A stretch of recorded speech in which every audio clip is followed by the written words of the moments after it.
مخالف کو ہمیشہ اعتراض کی بات سوچتی ہے. ایک دیوبندی نے اعتراض یہ کیا کہ حضور کو اگر علم غیب ہوتا تو حضور جب 50 وقت کی نماز لے کے آ رہے تھے تو راستے میں حضرت موسیٰ علیہ السلام سے ملاقات ہوئی.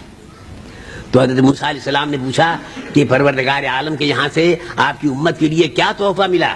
تو حضور نے ارشاد فرمایا کہ 50 وقت کی نماز. حضرت موسیٰ علیہ السلام نے عرض کیا یا رسول اللہ یہ 50 وقت کی نماز بہت بوجھ ہو جائے گا, آپ کی امت مشقت میں پڑ جائے گی, یہ 50 وقت کی نماز نبھا نہیں سکے گی آپ کی امت, آپ تشریف لے جائیں واپس اور اس میں تخفیف کروائیے, اس میں کمی کروائیے. حضور وہاں سے واپس ہوئے, اللہ کی بارگاہ میں حاضر ہوئے اور پروردگار کی بارگاہ میں التجا پیش کی. 5 وقت کی نماز کم ہو گئی, 45 وقت کی نماز رہ گئی. پھر حضرت موسیٰ سے ملاقات ہوئی, یہ راستے ہی میں کھڑے تھے.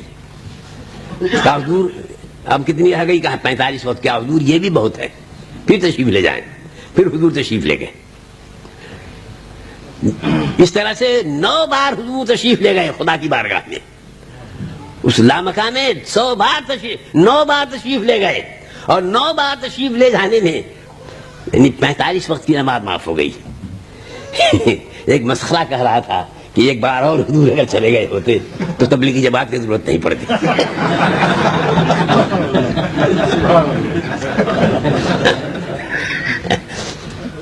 اور ایک معصوم بچے نے اپنے باپ سے کہا تھا کہ ابا جان اگر یہ 50 وقت کی نماز ہم پر فرض ہوتی تو کیا ہوتا؟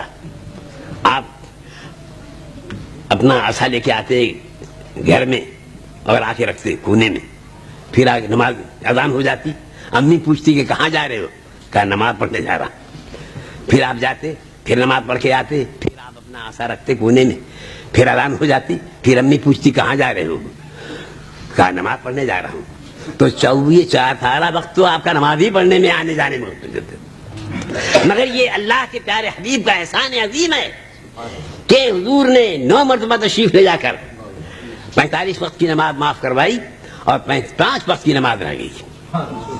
اب اس پر جو گستاخ فرقہ ہے, نام نہیں لینا چاہتا میں, آپ سمجھ گئے ہوں گے, وہ اعتراض کرتا ہے کہ حضور کو اگر غیب کا علم ہوتا تو جس وقت کی 50 وقت کی نماز حضور کو دی گئی تھی اسی وقت حضور اللہ کی بارگاہ میں درخواست پیش کرتے کہ میری امت یہ 50 وقت کی نماز نہیں پڑھ سکے گی, نہیں نبھا سکے گی, پروردگار تو اس میں تخفیف کر دے. لیکن حضرت موسیٰ علیہ السلام نے جب کہا تب حضور کو معلوم ہوا. تو اس سے پتہ یہ چلتا ہے کہ نبی کو غیب کا علم نہیں ہے. میں نے کہا کہ میاں چلو نبی کے بارے میں تو تمہارا اختلاف ہے, علم غیب کے بارے میں تمہارا دعویٰ یہ ہے کہ نبی کو غیب کا علم نہیں ہے, مگر اللہ کے بارے میں تو ہمارا بھی عقیدہ یہی ہے اور تمہارا بھی عقیدہ یہی ہے کہ اللہ غیب جانتا ہے. تو اب میں سوال کرتا ہوں کہ اللہ جب غیب جانتا ہے تو کیا تمہارے عقیدے میں اللہ کو بھی غیب کا علم نہیں تھا کہ 50 وقت کی میں نماز دے رہا ہوں اور 45 وقت کی میں معاف کروں گا, پھر 5 ہی وقت کی رہ جائے گی تو پہلے ہی کیوں نہ 5 وقت کی نماز فرض کر دیں؟ کیا تم کہو گے کہ اللہ کو بھی غیب کا علم نہیں تھا؟ کہا کوئی مصلحت ہوگی. ہم نے کہا کہ وہی مصلحت جس کو تم مصلحت کہہ رہے ہو نا, کہ کسی مصلحت کی وجہ سے اللہ تعالیٰ نے 50 وقت کی نماز معاف فرمائی اور 9 بار کے آنے جانے میں 45 وقت کی نماز معاف ہوئی, وہ مصلحت معلوم ہے تمہیں کیا تھی؟ حضرت موسیٰ علیہ السلام نے درخواست کی تھی کہ رب ارنی, پروردگار تو مجھے دکھلا دے اپنے آپ کو, تو اپنا دیدار کرا دے. تو جواب یہ ملا کہ لن ترانی, تم مجھے ہرگز نہیں دیکھ سکتے. تو ایک مشتاق تمنائی تھا کہ یوں نہیں دیکھ سکے تو ایسا کوئی موقع مل جائے کہ دیکھنے والا آنکھ رہا ہو تو میں اس کی آنکھ کو دیکھ لوں کہ آنکھوں میں جلوہ دیکھے میں پروردگار عالم کا. اس لیے حضرت موسیٰ رہودر پہ کھڑے تھے اور بار بار بھیج رہے تھے کہ جائیے نئے نئے جلوے لے کے آئیے اور میں آپ کی آنکھوں کو دیکھتا رہوں, خدا کے جلووں کا نظارہ ہوتا جائے.